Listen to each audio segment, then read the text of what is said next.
Hello, and welcome to the How to Make a podcast. My name is Casey Ruff from Boundless Body LLC, and I am the host of Boundless Body Radio.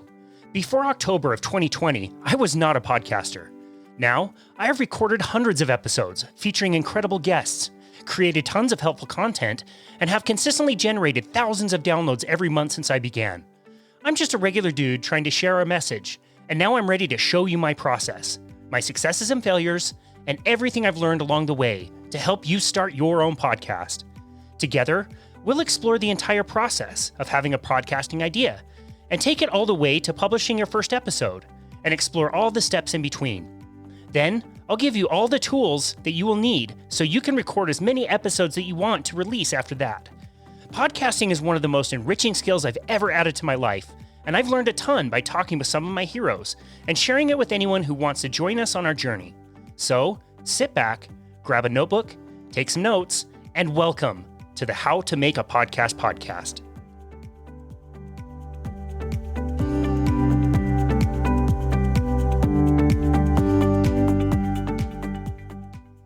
Hello, this is Casey Ruff. Thank you so much for joining us on episode number 3 of the How to Make a podcast. So grateful for you for joining along. This has been a really fun project, and I hope you've gotten a good amount of information from the first 2 episodes. Today is episode number 3. Last time we talked about hardware, so naturally we will be talking today about software. This is a big pit to kind of jump into. There's lots of different options that you have. As always, I will try to give you as many options as possible, but then also tell you how I do everything exactly. And you can choose if you want to use that as your kind of framework to at least get started, and you can explore other options down the road. So let's start out with recording.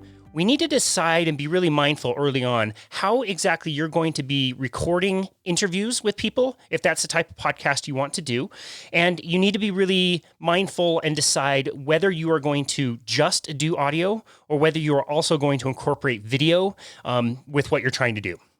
So, with what I do over at Boundless Body Radio, I have to remind myself that we are a podcast. We are not as set up to be a video recording thing, and I simply just don't need to do that. I like to focus my time and energy where it's used the most, and we have some software that allows us to make videos that are just like squiggly lines, and we'll talk a little bit more about that in a second. But for me, the times that I've ever tried to record video, my audio quality has suffered quite a bit. And again, for what my intent and purpose is for Boundless Body Radio, I have to just remind myself that we're basically mostly audio and really focus on being really good at that and really preserve the audio quality. So we don't record any video. You may want to.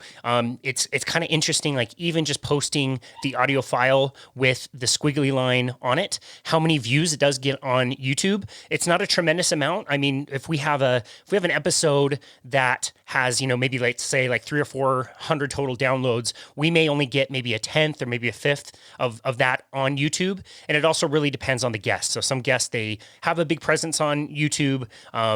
We just really don't. I just post those so people can listen to them and see them in video form. But again, we focus on audio. So recording your audio or video, there's a few different options to go here. Skype is kind of one of the classic ones that people were using for a really long time. For whatever reason, phone calls sound terrible. I definitely would not go that route. There's also podcast software options that are specifically for recording podcasts. I don't do any of that stuff. It's just way, way, way easier to go to Zoom. Zoom has been really reliable. Sometimes you'll hear different Zoom, pings and noises that just classic, Zoom audio. And I just really don't mind using that. Pretty much every guest we've ever invited also has a Zoom account. Obviously, it's 2021. So I keep it really simple. It also allows me to have automatic integrations into software like Calendly to set up appointments. We'll talk about that in a later episode. But for me and what I do, I just keep everything simple and just go through Zoom. You can record your audio on Zoom itself and download it later. For me, I'm going into a mixer like we talked about on episode 2. It's physically being recorded on the mixer onto a mini or micro SD card. So I don't worry about recording on Zoom whatsoever. But again, it's such a ubiquitous software. Everybody knows how to use it. It's really simple. That's all I do there. now we're going to talk about editing. This is another one where you have some options here. I'm going to go right for the classic one that most people know of when they think of audio editing, and that is Audacity. Audacity, from everything I could tell, is completely free. You can use that to do all kinds of different stuff with audio, making cuts, doing fades. There's ways to process and clean up different staticky options on the audio. And I just have to say, after many, many hours of blood, sweat, and tears on Audacity, I just could not figure it out. I would say of any software I've ever used, that one had probably the steepest learning curve. And I was not willing to continue sacrificing a whole bunch of time. And I was willing to pay for something that would be much more simple. Now, if you have a history of, audio editing, obviously that will be really natural and easy for you. If you have a Mac, I know you can use GarageBand. I don't have one. And so as I was doing research to find audio editing, I wanted to keep things very simple. I was willing to pay a monthly fee for that. And the place I landed was a site called Alitu.com. That is Alitu, Alitu. It's basically about $28 a month that I pay. And it's really unlimited as far as the content you can put on there. So there's no limit to how many episodes you can put in there. You can, use their features for other Zoom calls or other presentations that you need to do. That might be really helpful. But the first thing I want to say about Alitu is the simplicity which with the software works is very, very good. And their customer service has been incredible. So once you upload the audio file, again, I'm taking mine from microSD, I'm saving it on my computer, and I go directly to Alitu where I can upload that episode. It will take about 10 to 15 minutes or so for an hour to be processed and edited, and then you click on a screen that says Edit. And this is where you go to make very simple cuts. You can also split the audio track if that's needed, and so we've had instances on our show where, we're talking and all of a sudden Zoom pings out weird and they come back and their voice is like completely different and it's really distracting to the conversation. So sometimes I'll add like a bumper in between so that I can explain things and then get right back to the episode.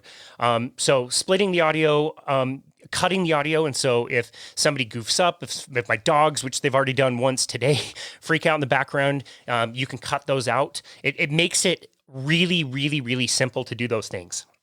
There's a few other interesting features on Alitu. They do have some processing, and so I noticed that the sound is better once it's gone through Alitu's software and platform. It's really easy to set up the feature where you can send your done podcast, once it's all fully edited, over to your hosting platform. We're going to talk about that in a second, but you can automatically link up if you're using a major hosting platform, which I do. I use Buzzsprout. We'll talk about that in a second, like I said. On Alitu, there's also lots of music, kind of open source music that you can use if you want to use an introduction or, outro music or something like that. I don't personally use that. I use music that I paid for. I used a website called Pond5. And last year as I was shopping this around, I actually bought 2 different tracks. And so you'll hear this track. I'll play it right now. So this is my track for Boundless Body Radio. That will play. And then this is the music that you heard in the introduction of this show. I bought a backup file that I thought was interesting. I never did anything with it until I had the idea to do this podcast, and that was really helpful. So Pond5, Pond5 is where I picked up those tracks. I download them directly into my mixer on one of the buttons that I can push at any time so that I'm just doing this really just kind of on the fly. And then when I want to, I can fade the music down really easily because it is a mixer. So that's how I did that.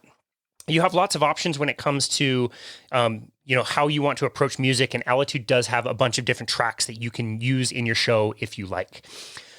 Another feature is the video. So I mentioned earlier that we don't record any video. However, using Alitu, there's a button that you can click that says Create Video. And this is a really convenient way to at least have something to upload into YouTube. Like I said, as of now, what they do, it's just a squiggly line, which is totally fine. You can put your cover art on it, which is kind of cool. You do that on YouTube.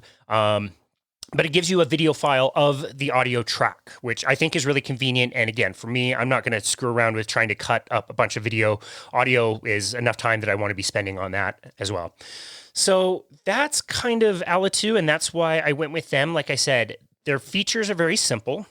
They're very, very helpful. The learning curve was very low. And every time I've reached out to message them about a feature or something I'm curious about, their customer service has been incredible. So I have no problem recommending them for your editing software if you're willing to spend a little bit of money. Like I said, I pay about $28 a month for unlimited use of all of their features.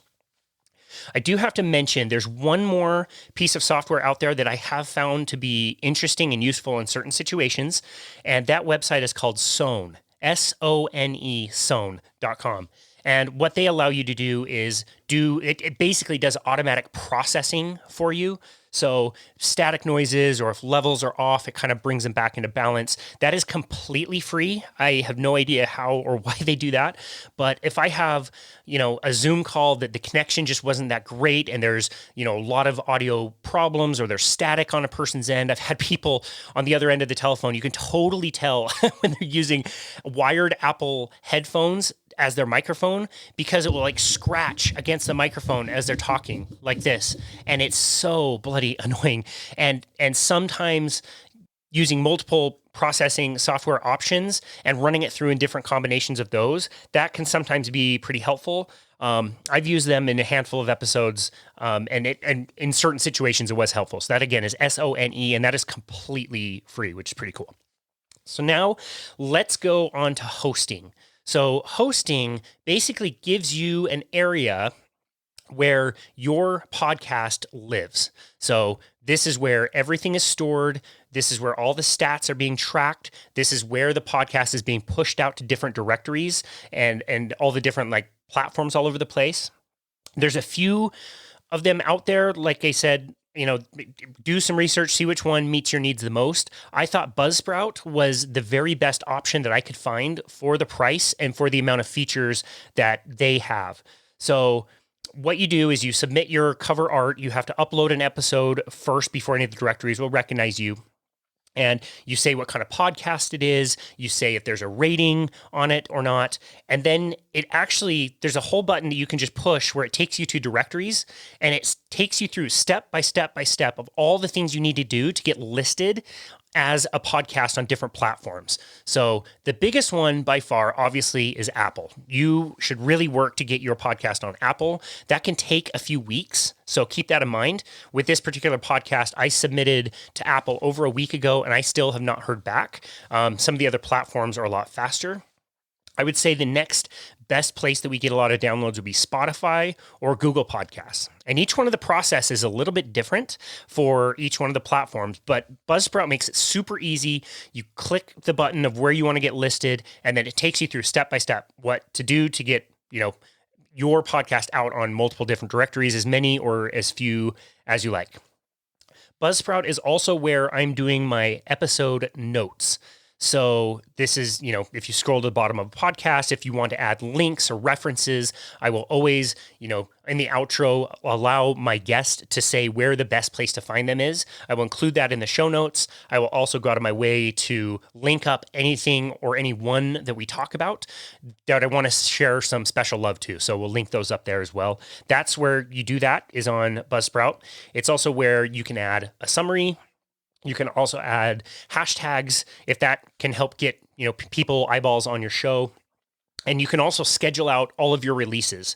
So right now, I think we've released 160 or so episodes on Boundless Body Radio, and I'm sitting on another 24, 25 episodes that have not even been released, and those are all scheduled. So I can really stop podcasting if I wanted to, which I don't because it's too much fun, but if I wanted to, I could stop with the podcast, and I would know that there would be an episode released 3 times a week on schedule on the right day until, Thanksgiving, which is about 2 months away from now. So that's kind of cool. I really love that feature. One feature I also really love that I want to call out Buzzsprout for is the visual soundbite. Now, this is pretty cool. On the visual soundbite, you can take an audio clip anywhere from about 15 seconds to about a minute, I think is a limit. And you can make a social media visual soundbite highlighting your interview. So when I'm doing interviews, we're going to talk a little bit about this in a future episode, but just so you kind of know, I'm really active with what I'm doing. I'm writing down in one column, I have all of my edits. So places I'm going to go back and make an edit. So it's timestamped, so I don't have to listen to the entire episode, all over again to be able to decide where I'm going to make my edits. I learned that one the hard way. And then I also, next to that, I have a column where I put VS for visual soundbite.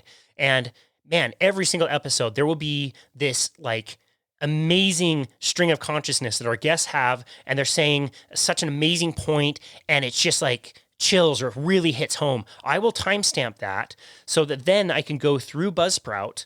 I can find where that soundbite started, where I want to stop that soundbite. Could be 30 seconds exactly, or it could be what I like to do is when, they're kind of done finishing their point and they kind of tail off. I like to end it right there. And it gives you 3 different options of shapes of this soundbite that you can then share around on your social media platforms. And you can also send them to your guests so they can do the same. So again, I will really focus on what my guest has the most presence on. So if we interview somebody and they have 100,000 followers on Instagram, you better believe I'm going to be making definitely a visual soundbite that fits on their Instagram, and also one that's shaped a little bit differently that's ideal for Instagram stories. Now, the third option would be a wider kind of rectangle that looks really good on YouTube and can look really good on websites. So those are the 3 options that you can do. And once you have created your basically where you want that soundbite to be taken, all you have to do is create one shape, wait a few minutes while it's processing, delete it, and then push create again, and the timestamp is already done and ready for you. So you just click on the next social media size that you want to have.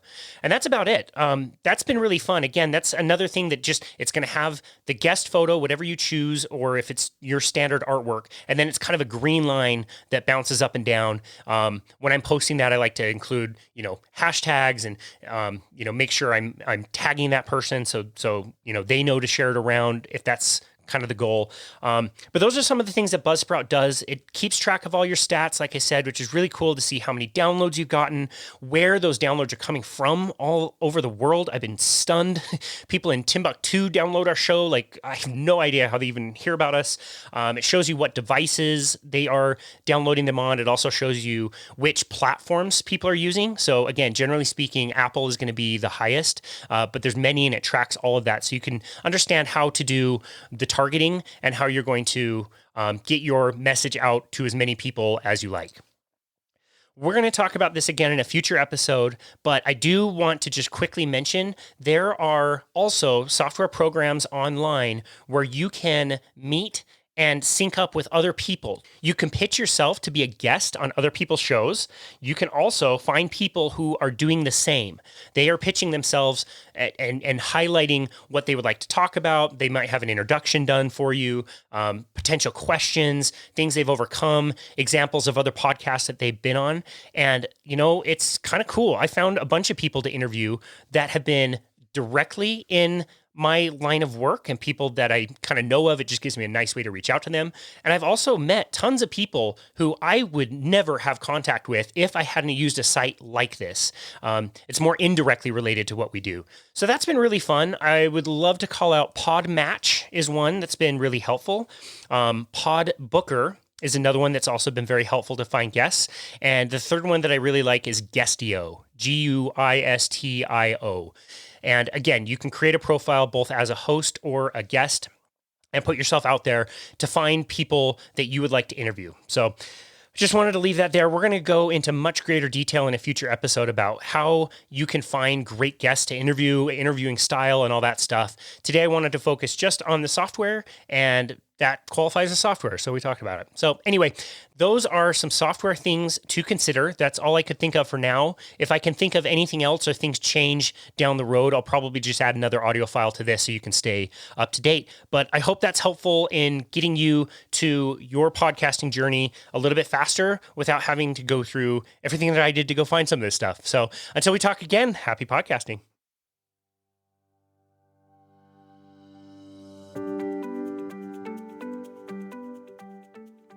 Thank you for listening to the How to Make a Podcast podcast. If you enjoyed the episode, please leave us a rating and review on Apple. Also, be sure to check out the show that made all of this possible, Boundless Body Radio, where we provide tons of helpful and informative content, feature incredible guests, and talk all about health and wellness. Cheers, and thank you for joining us on the How to Make a Podcast podcast.